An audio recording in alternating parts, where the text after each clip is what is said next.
We are live. What is going on? It is your boy Kevin Yee, the Farm D. What's going on? I got my Calm magnesium supplement, which will probably give me the runs in about, I don't know, 30 minutes or so, because I overdosed earlier this morning. If you guys have never had the magnum like runs before, that shit don't play, man. So yeah, I usually go to sleep every single night, drink a little reishi. I have like a nighttime like supplement pack that I usually do as well to get like everything going. But basically, if you're tuning in every Sunday, I actually do a live stream like this, and I'm lagging a little bit right now because of my computer. Let me just and just tuning into this, make sure to like, comment, subscribe, drop a like button, drop a like and all that as well. And I don't know why it's lagging so much. It's really weird. Hold on. Let me open. Hold on for 1 second. So let's open this up. All right, we are just gonna keep on winging it. I got my mom's tablet over here so I can moderate comments and stuff too and all that, and going into all that as well so I can see the comments. So you guys are dropping the likes, appreciate it, y'all. And fuck, come on, what's the pin? My mom's tablet. Great, cool. So I have it pulled up. We're good to go. First question I have today is personal info. And personal info says, have you ever dabbled in stocks?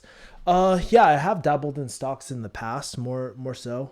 And keep in mind with investing, I think this week I'm gonna have some investing videos up on my other channel, kickassinvesting.com/YouTube. Subscribe there if you haven't already.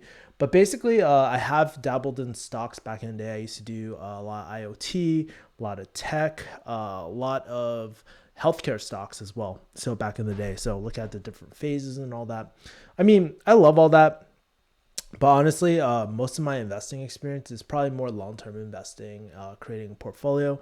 And then more recently, what I've been doing more and more is actually day trading as well. So still getting the hang of that at the moment. I'm just trying to get my first 100 trades in and all that and just dive into that. But that's kind of like the extent of my investing experience. And one of the reasons why I like day trading a lot is because essentially the sales cycle, I don't know what you call it, right? I'm not sure if in investing you would call it a sales cycle, but the way I think about it is like a sales cycle. Think about it like this.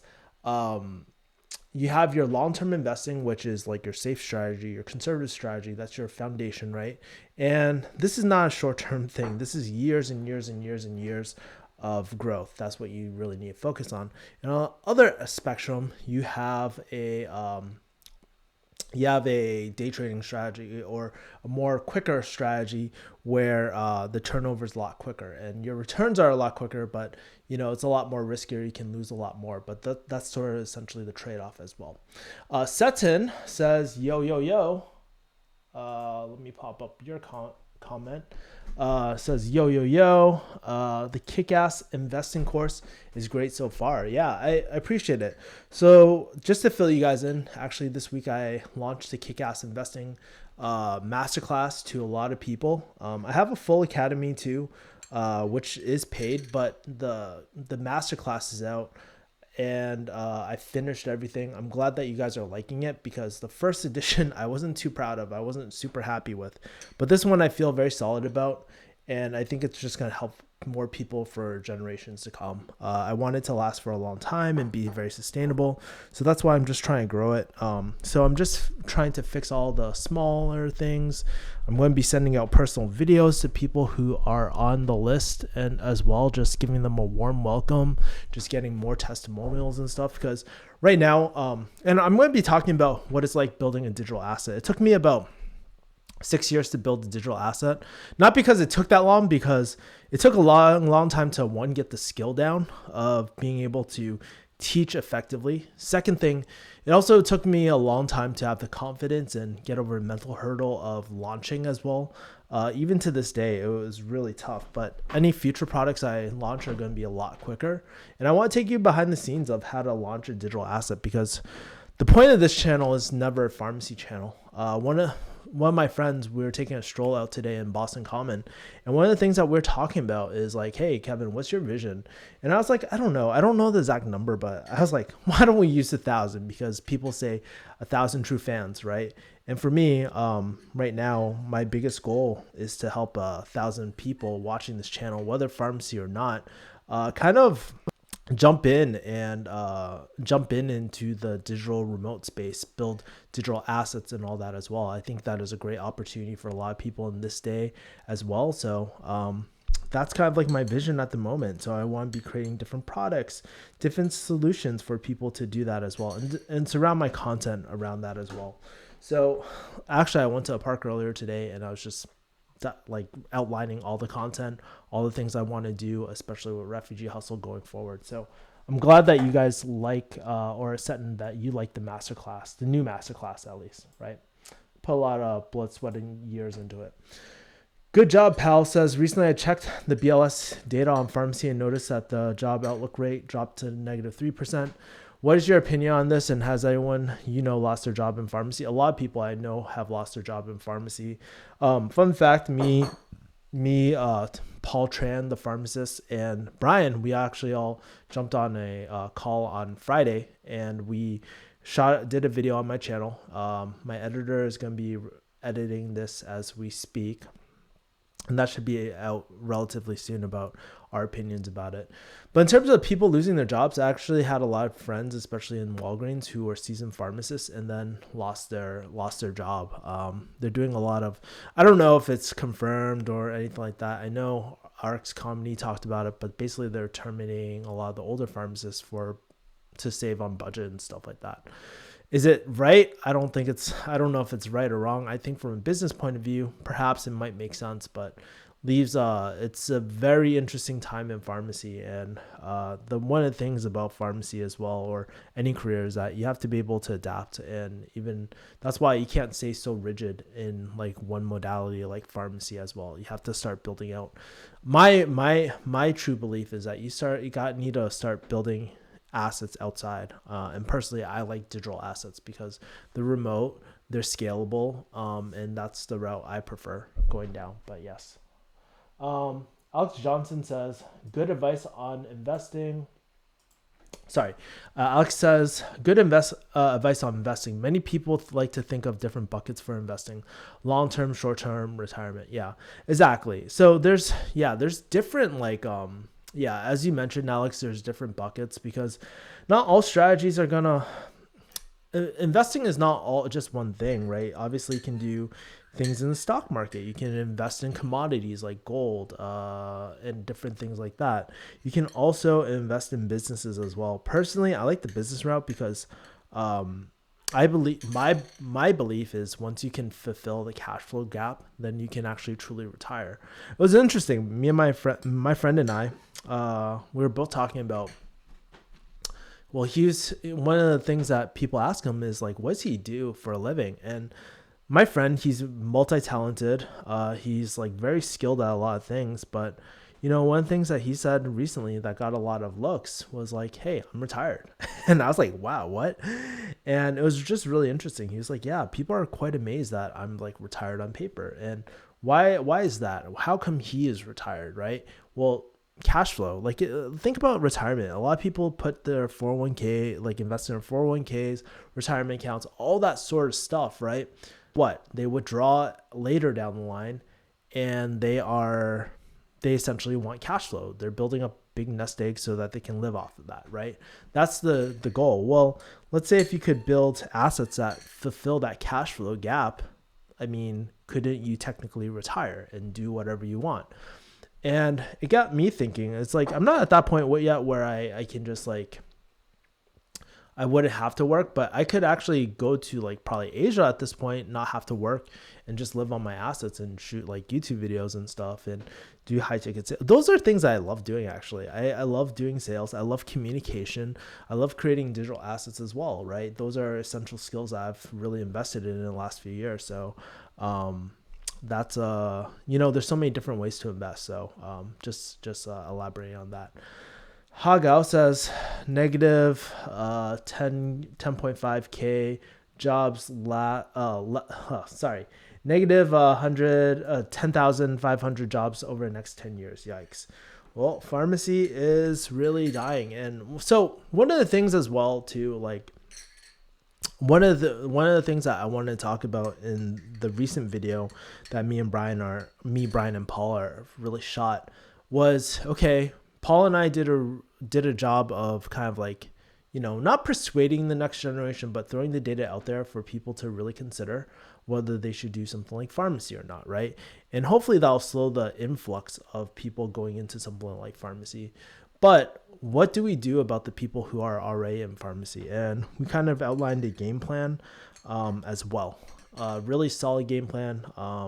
And I think you guys will enjoy it. It's not the most comprehensive thing, because honestly, I would need to write a guide, and honestly, probably not interested in writing a guide to it or anything like that. But eventually I want to be able to teach people how to create like a digital lifestyle like I live. Like I can go anywhere I want. I can essentially meet anyone I want and all that. And it's just really like, I'm not saying I live the most glamorous lifestyle, but I live a very happy and fulfilled lifestyle. I talk to people who I want as well. So yeah, definitely I want to be helping the next generation kind of get out of pharmacy as well, or have the option to leave if they wanted to. Did you watch The Hidden Secrets of Money from Mike Maloney? It's a great series on currency and money. No, I have not watched it. Kind of curious, like, how did you get into it? And tell me some of the biggest insights as well. I haven't watched it. I don't watch too much media, guys. Honestly, more recently, I'm not gonna lie. I've been really nerding out. I've been watching a lot of Warcraft 3 videos and shit because Reforged came out not too long. I believe Reforged is out. Anyways, I've been watching a lot of people and brought back a lot of high school memories of all tactics and stuff like that as well. So been watching this really funny Warcraft channel. It's called Funny Warcraft 3. So been binge watching that. Probably will get over it in like a few days as well after that whole thing is after like, I get back to work. But after the launch of KickAss Investing, I just was very, very tired. I've been getting a lot of work done. I'm actually building out a high ticket sales program or asset or something like that I want to do, because I believe that high ticket sales is really great. And people ask me a lot about it. And so I want to kind of construct everything together, put everything together into an asset, and just really help people take off where Dan Locke fucked up, or take a new spin on everything that I've learned in the industry. Because I see a lot of stuff out there that I don't want to say just doesn't work, but it's helped me become a much better communicator and be more assertive without sounding like a dick, right?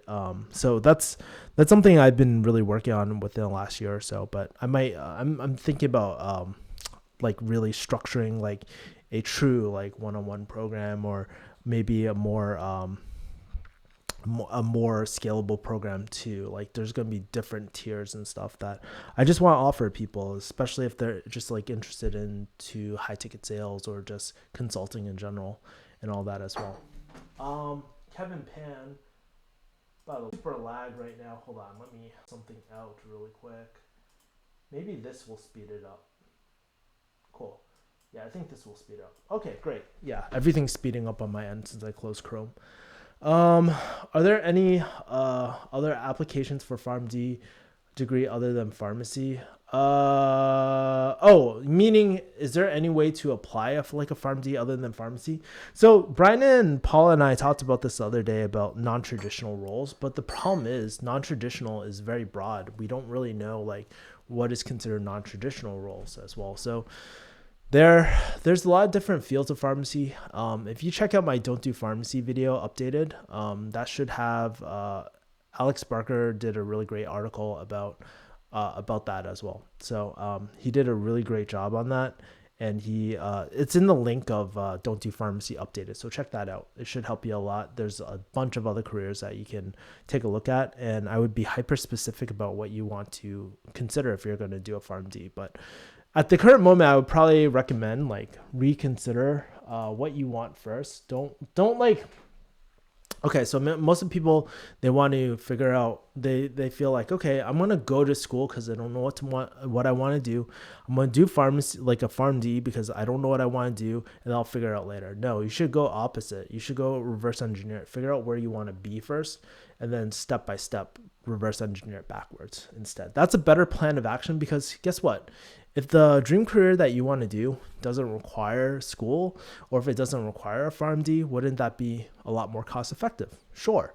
Did you guys know? I didn't know this, but Brian told me this on the podcast. Did you guys know that you can get an informatics job? Not even like pharmacy technicians have gotten a pharmacy informatics job in the past. So that's just really, really interesting, by the way. So there's that. Victor. And by the way, guys, if you are tuning in, we only have 4 likes. We got 11 people who haven't smashed the like button. So make sure to smash the like button, not only for my ego, guys, no, but on a serious level. It does help the YouTube algorithm too, and spreads a lot more of this knowledge to other people. And yeah, so would want more of this to spread out. But Victor says, what was your tipping point to break out a farm gig? Any reflections or plans of what your next best calling after you broke out? Well, what was really interesting was that I just felt like, so the story is basically I got let go, and this was at a time when a few major companies were actually letting go a lot of their pharmacists too.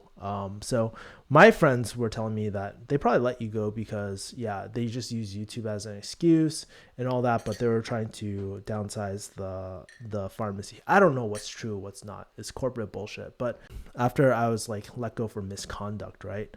Even the poster boy of the pharmacy, I started interviewing for a lot of other jobs, and a few jobs like were pretty much dream pharmacy careers. Like, for example, another pharmacy was gonna pretty much essentially pay me and sponsor me to train me as an advanced practitioner pharmacist, and I thought that was a great path. But I took a look at my life at that time, and I was like, well, Kevin, is this something that you truly want? Is this something that is this something that you really, really want to do? Because you've been, for the last 4 years, you've been studying digital marketing and loving this digital space, and that lights you up. Why don't you go down that route? And at the time, my father passed away. So I was thinking about, my father recently passed away during that time. And then I was thinking about, well, if there's a time, it's to do it now rather than later. So I went down the route. And so I was learning how, I was trying to build my own funnel testing. I thought that would really take off and be my main source of income at the time, and Refugee Hustle and the YouTube gig, right? But I wasn't absolutely confident in it. So then I went down, I took a course, a program. A lot of you guys might hate him. His name is Dan Locke. Took his high ticket closer program. And it was very different when it was first starting versus how now it is. Like, I met a lot of high income people, like lawyers, consultants, people, other pharmacists like myself. It was very different. And so we all believe, like a lot of us believe that we can be high ticket closers and stuff. And essentially what it is, it's just sales, right? And consultative sales, essentially, right? And I dove into that, and I was just like, I'm going to give this a shot.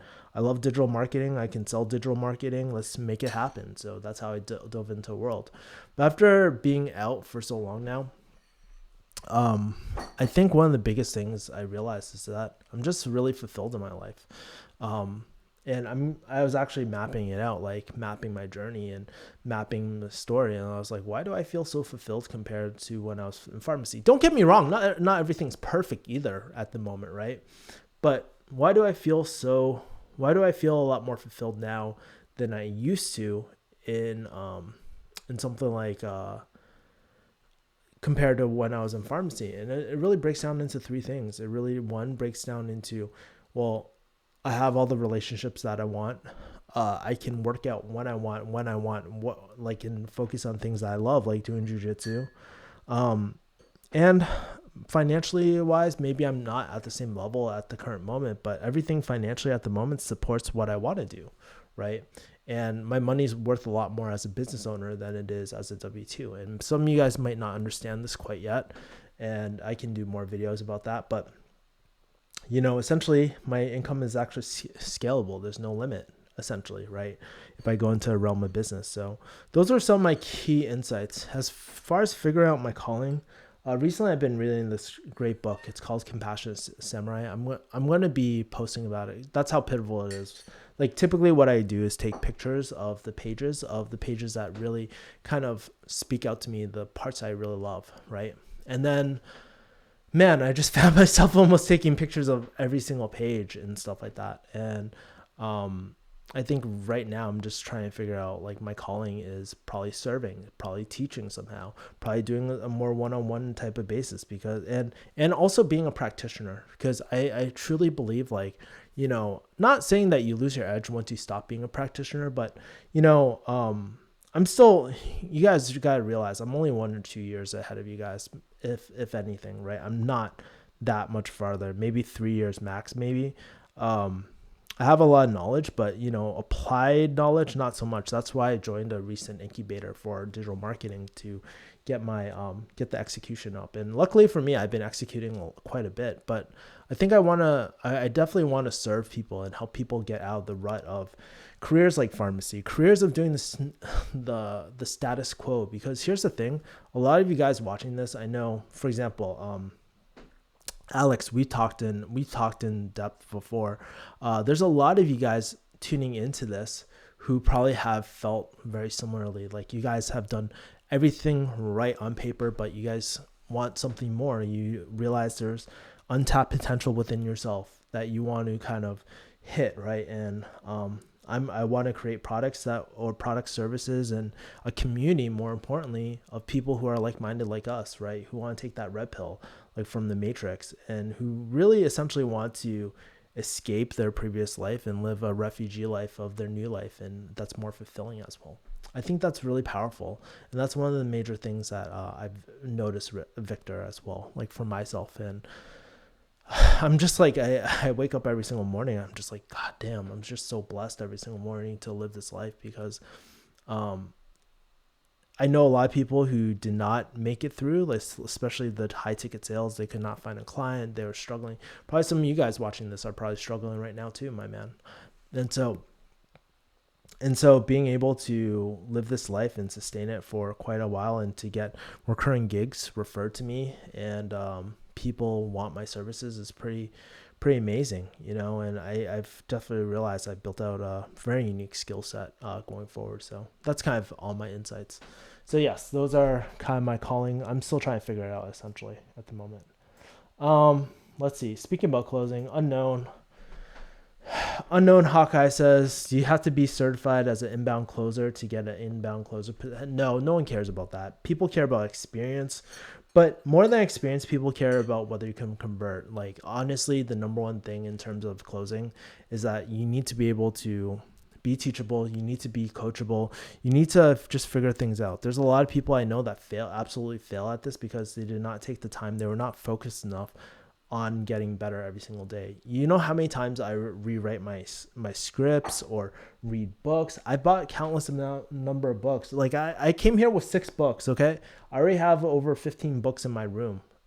Just because I take 10% of my my weekly earnings and I invest it back in. Like, I made I think about, I didn't do that well this week, but I did like 1,500.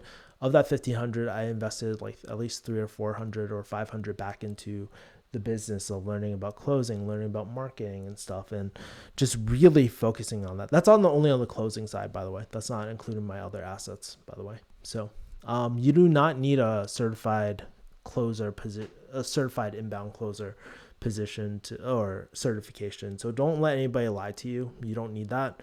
It's not like doing pharmacy where you need like a degree or anything like that. Now, with that being said, I definitely know for myself, I hold a higher level of professionalism than most other people. A lot of people don't. Like, a lot of people, they're freaking unprofessional. And I think if you come from that professional background, you can definitely stand out in this industry as well.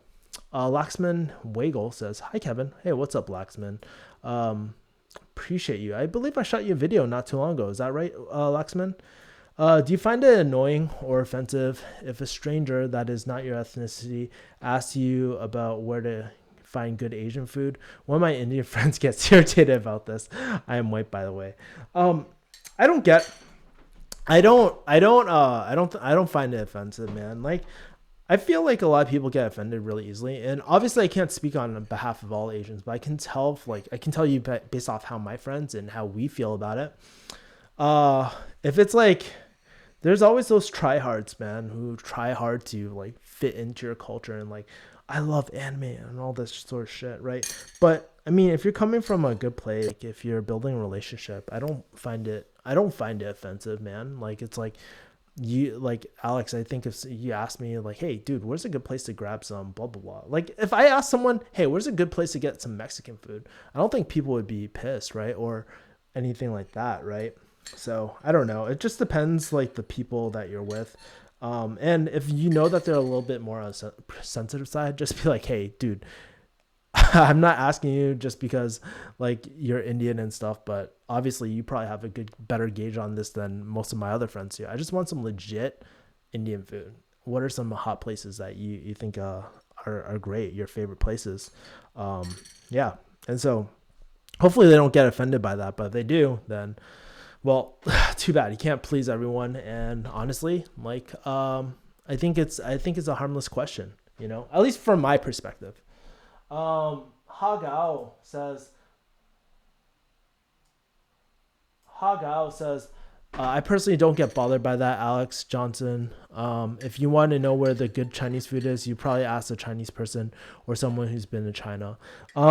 Dude, you can also, if you ever see a pop in Chinese place with mad Chinese people in it, that's probably a good sign. But yeah, I mean, there's like, and plus there's like, I'm not sure if other people realize this, like, because obviously I'm Asian, right? And minorities and stuff like that. But there's like American Chinese food and there's like Chinese food. This is different, right? Because if there's a specific dish you're looking for, that's probably better, like a more specific type of thing. But I think one of the things about, especially when I guess like non-white food, I don't know what the best way to put it, but there's always like American versions to fit the American like taste buds as well, right? I don't know any Chinese family that really eats like General Gao's or like orange chicken and all the Panda Express stuff, right? You're not gonna find that in legit food as well. Cappuccino asked, do you have a podcast? I do have a weekly podcast, Weekly Hustle. I haven't been at the best at publishing it, but yes, I do have a podcast as well. And it's going to be pretty interesting. I'm changing up some concepts for it and just realigning with my current editor and all that as well. Unknown Hawkeye says, new sub fire. Time. Says Unknown Hawkeye. Can you shout out my friend? Hold on.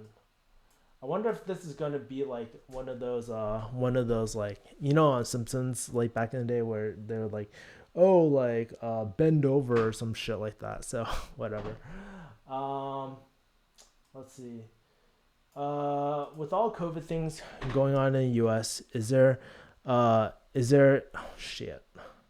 Party Trouble says, with all COVID things going on in the U.S., is there increased demand for pharmacists in California?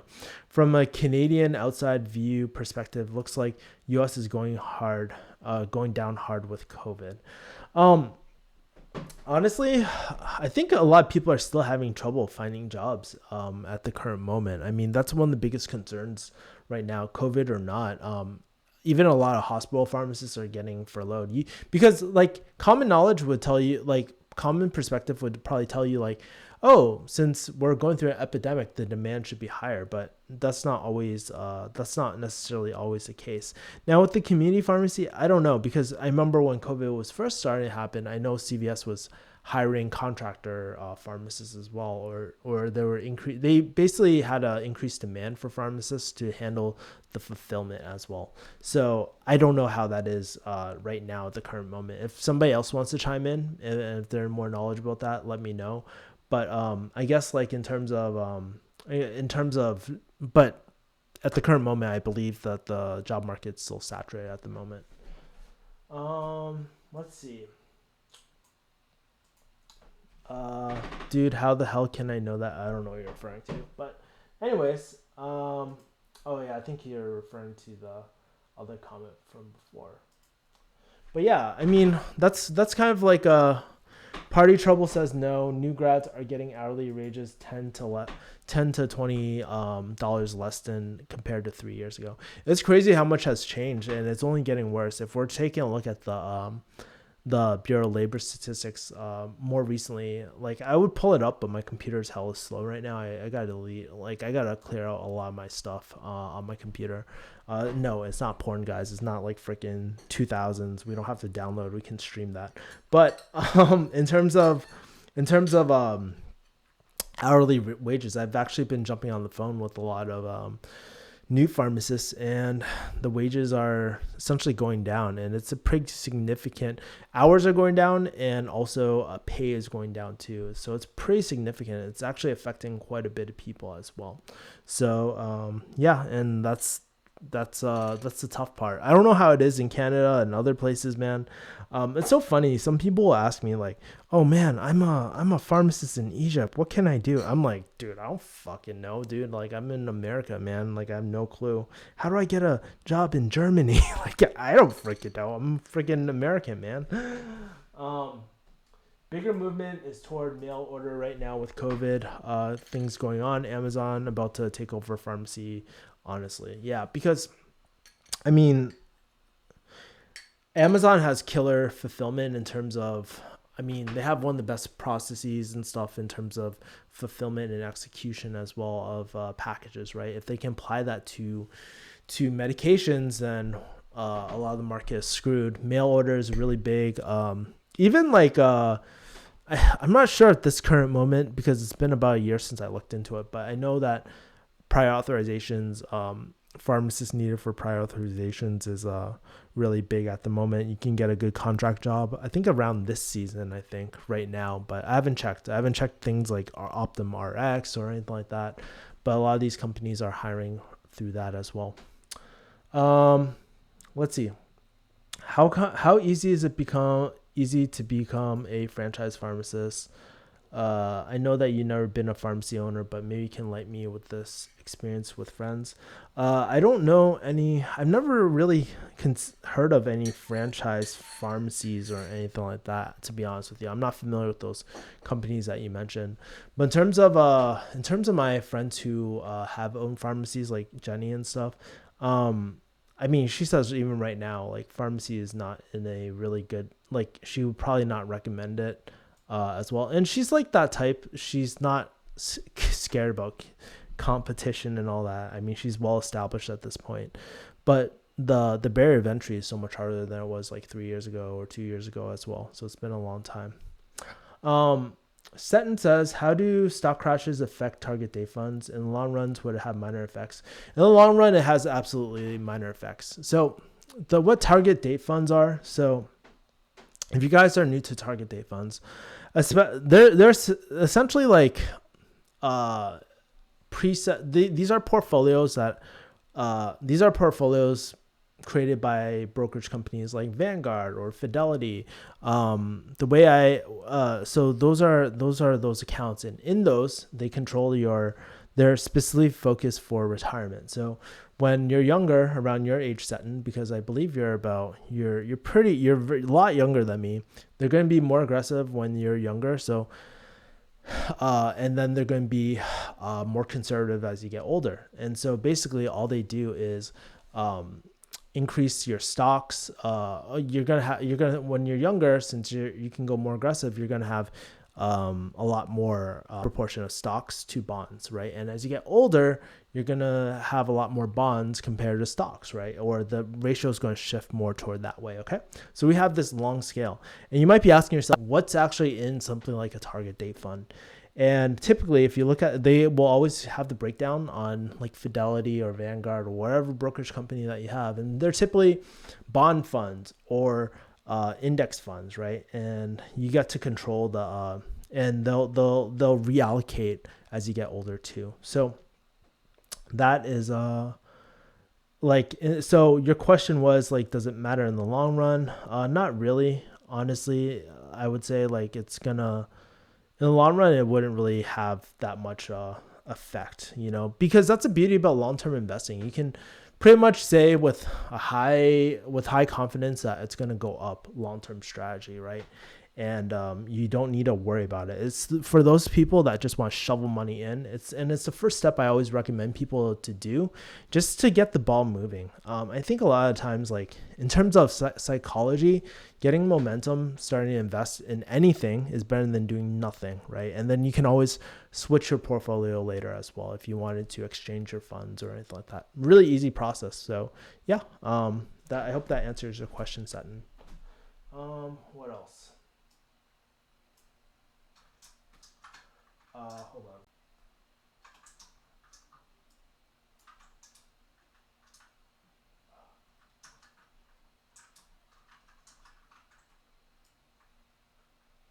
All right, cool. McNugget says, do you know anything about PCs? I know things here and there. I'm not a PC expert. I used to do, I was trying to get my, what was it, A++ like certification in high school. I don't know. I built computers in the past, but I'm not like an expert. I use all Mac stuff at the moment though. Let's see. Devin 101 DLD says, do you have any job recommendations for introverts?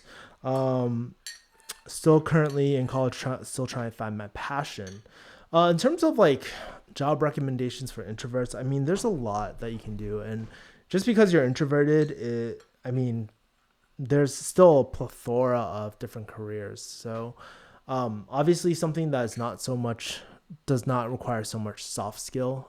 So some of the things I can think of is like, maybe doing something a lot more analytical, something like Facebook, doing like Facebook ads manager or something like that. That's what I'm thinking. But honestly, like before I tell you anything, Devin, what are some things that you've been looking at as well so far? Our target date funds, essentially 3 fund bills. They're typically like, I would say, so that's not the only thing. So I guess you're right. They might be considered 3 fund portfolios, but usually there's a few different, it depends from company to company what they throw in, because I've actually seen up to 4 funds in the stock portion or 4 funds as well. So it really depends, but that's like kind of the high level. But essentially, yes, it could be a 3 fund portfolio as well. Let's see, what else? Sutton says, sweet. How many more people we got in here, man? We got 5 people who haven't smashed the like button, so make sure to do that as well. Somebody asked if I use G Fuel. No, I'm not a Keemstar fan or anything like that as well. Although I think he just lost his sponsorship with that as well. All right, guys. If you guys don't have any more questions, I'm actually going to end it early tonight. I know it's going to be Labor Day tomorrow. So while you guys are partying, I got any comments still? Shit. Yeah. I'll answer any final questions that you drop in, but I'm probably gonna wrap up a little bit to just get some sleep. I actually got closing calls right at 6 a.m. So that's usually what time I start in terms of closing. If anybody's curious, start at 6 a.m. I don't end until like maybe 11, and then I have a digital marketing focus group until 3 p.m. and then might chill with some friends after and just call it a day or something like that. But that's how my day is broken up to tomorrow. Alex Johnson says, I would recommend getting to know yourself better personally through personality tests to see which careers are going to be great 10 years from now. Skate to where the puck is going. I'll tell you this as well. Something that's been really helpful is something like a strength finder test as well. Just because if you buy the highest one, it's about $50. If you don't, like, honestly, it's one of the best $50 that you can take. But it will tell you kind of like the careers that you should probably consider going down as well, like based off your strengths. And I found it to be very helpful to kind of give me that guidance. So that's how I know, like, okay, being in front of a camera is something that I love doing. Being in something like teaching or consulting or coaching or sales, that's something I should be doing, right? Anything that requires soft skills, that's what I should be doing. So I think it should help you guys as well. All right. Hagao says, have a good one, man. Well, I appreciate you guys. I appreciate what I might do is I might create like some sort of community where you guys can connect with each other and stuff. I met a lot of you guys in like offline, like maybe one-on-one, not every single one of you guys, but I think a lot of you guys would just really connect very well. And I might create some sort of community. I'm just trying to think about what kind of value do I want to add to this community and stuff. I'm going to give it, yeah, I'm going to make it free to the OGs, and then I'm going to put a paywall in the future as well. That's what I'm thinking, but I don't know. Nothing's set in stone at the moment, but it's probably going to be one of the next projects, or I might hire someone to build that community for me and just grow it as well. So yeah, guys, I'll see you guys later. Take care. Have a great night. Peace, mother people. Bye.